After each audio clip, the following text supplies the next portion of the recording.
Okay, mga pahinumdom lang, usa mo maminyo. Ang kaminyoon, nindot kaayo, pero dili pirmi sayon. Tinuod?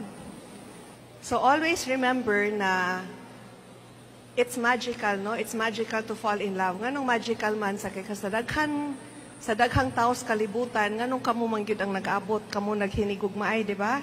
So when times are hard, especially, I want you to remember that. Why you fell in love in the first place. Because that will make you continue being in love with each other. Unya, sa panahon gani nga dili magkasinabtanay, mag-away-away, okay ra na. Bahala magbugno mo. If ang inyong pagbugno is with the intention of making it work, kay di man sad maayo nga iluom. So, okay ra na nga magyaw-yaw, okay ra nga mag-away for as long as magkasinabot nga ang inyong pag-iyaw-yaw or inyong pag-away para mahusay mong duha.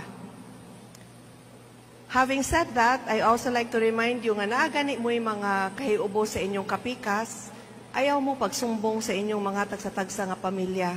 Ayaw ninyo libaka ang inyong bana, ayaw ninyo libaka ang inyong asawa, nga naman. Kay nagkahusay na mo ang inyong pamilya, wa pa nakalimot sa inyong gisumbong nila.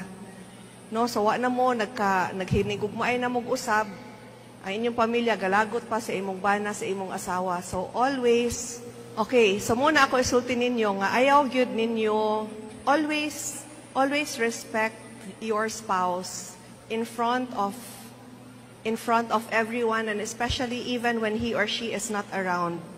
No? And in the hardest of times, remember how you fell in love and remember to always choose each other.